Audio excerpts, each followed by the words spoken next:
Fase 1. Lineamientos de auditoría interna. La primera fase de la metodología de auditoría interna Auditul se fundamenta en las normas sobre atributos, así como en aquellos conceptos administrativos bajo los cuales se debe desarrollar todo plan de auditoría, permitiendo medir el mismo de forma eficiente y efectiva. Las siguientes son las normas. 10.00. Propósito, autoridad y responsabilidad. 11.00. Independencia y objetividad. 12.00. Pericia y debido cuidado profesional. 13.00. Programa de aseguramiento de calidad y cumplimiento.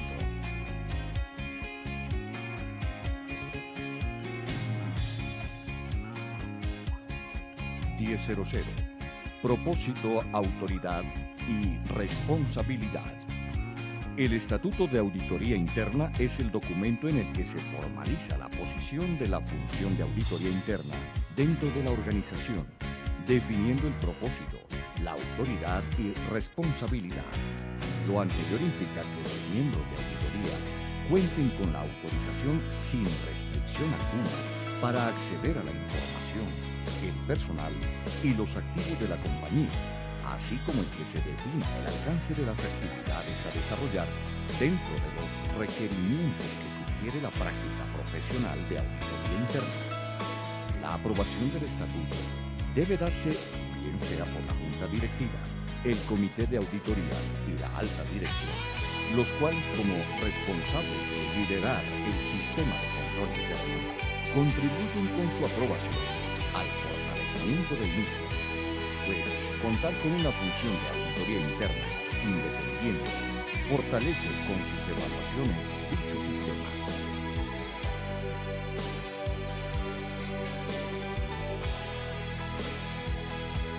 La formalización de la aprobación del estatuto deberá registrarse en la correspondiente acta y o memoria con que cuente la organización y la cual permita reconocer la voluntad de la organización para la aprobación de dicho estatuto, así como deberá divulgarse a los grupos de interés de la compañía.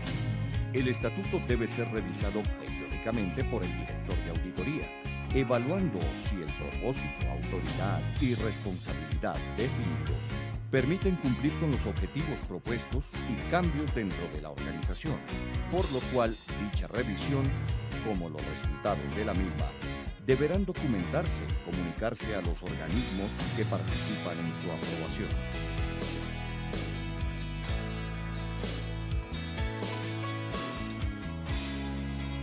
Servicios de consultoría y aseguramiento. De acuerdo a la definición de auditoría interna como una actividad independiente y objetiva de aseguramiento y consulta, el estatuto deberá definir tanto los servicios de consultoría como los de aseguramiento, en donde los primeros son todos aquellos servicios de participación permanente o temporal, en donde el auditor trabaja con un enfoque de asesor, previo a un acuerdo con el área que solicita la consultoría y para lo cual definen en conjunto el alcance, objetivos a cumplir y entregables. Mientras que en el aseguramiento, el auditor realiza una evaluación independiente y objetiva, definiendo el alcance y objetivos del trabajo de acuerdo a la evaluación de riesgos realizada sobre el universo auditable. Todo trabajo de consultoría debe desarrollarse siempre que los mismos no representen un conflicto de interés para el auditor y para lo cual el estatuto debe definir el límite entre la consultoría y el aseguramiento, incluyendo los lineamientos que orientan los trabajos de consultoría, de tal forma que los dos no sean excluyentes, pues el desarrollo de cualquiera de estas actividades permite agregar valor tanto a la organización como a la función.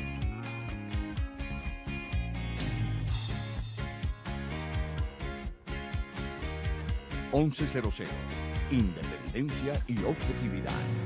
La actividad de auditoría interna debe ser independiente y los auditores internos deben ser objetivos en el cumplimiento de su trabajo. Independencia. La independencia es la capacidad que tiene un auditor de realizar su trabajo con integridad, objetividad y libre de cualquier influencia por parte de los miembros de la organización. El auditor debe ser independiente durante la ejecución de su trabajo, lo cual le permite desarrollarlo con objetividad.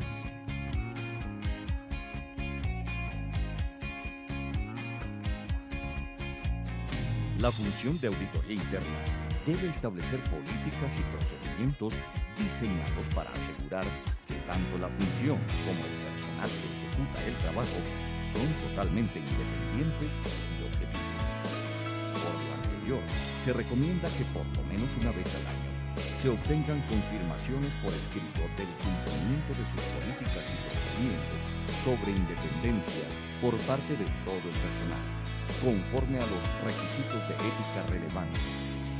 La responsabilidad de su cumplimiento, si bien está en cabeza del director de auditoría, también es responsabilidad de cada auditor informar oportunamente todo aquel impedimento para el desarrollo de su trabajo.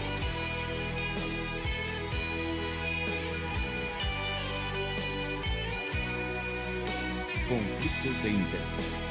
La norma 1120 describe que los auditores internos deben tener una actitud imparcial y neutral y evitar conflictos de intereses. Es así como los conflictos de intereses son aquellas situaciones en las que el juicio del auditor tiende a estar indebidamente influenciado por un interés secundario de tipo generalmente económico o personal. En muchos casos pueden surgir conflictos de intereses. Por ejemplo, cuando un miembro del personal profesional es familiar o tiene una relación de carácter personal con los miembros a ser auditados.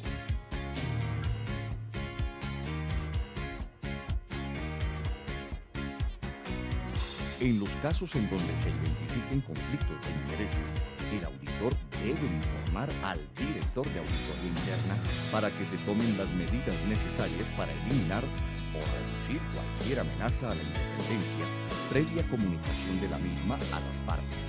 Estas medidas pueden incluir las siguientes: retirar al miembro del equipo de trabajo a realizar, vender una inversión financiera de la que sean propietarios, descontinuar o cambiar la naturaleza de las relaciones personales o de negocios con clientes, tomar otras medidas razonables que sean apropiadas a las circunstancias.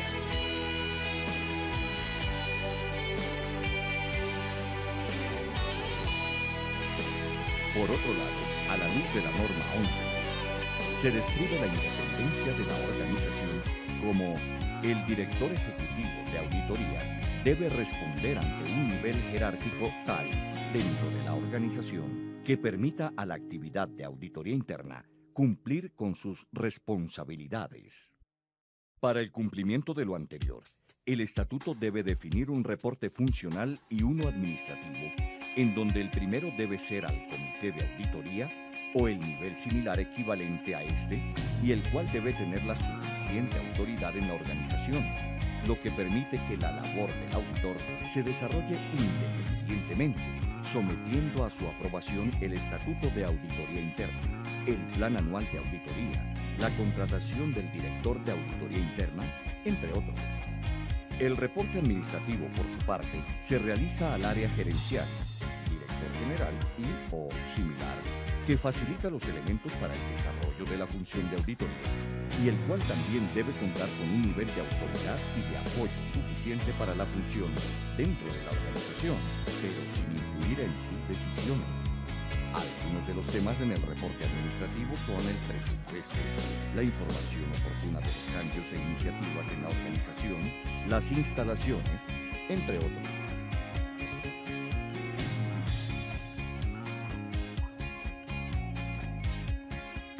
Para desarrollar un trabajo efectivo, el auditor debe gozar de total independencia y objetividad. No son buenas prácticas que el auditor o sus familiares cercanos entablen o mantengan relaciones comerciales con la organización, funcionarios, accionistas. Que el auditor o sus familiares cercanos establezcan o mantengan algún tipo de interés financiero en la organización. Aceptar obsequios o favores que puedan afectar la objetividad del auditor.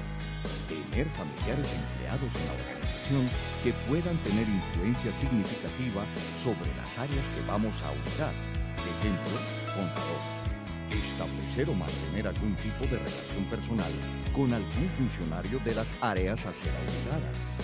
Tomar decisiones significativas que son responsabilidad de la administración de la compañía.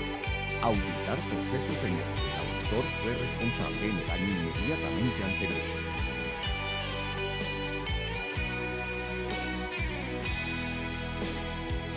www.auditul.org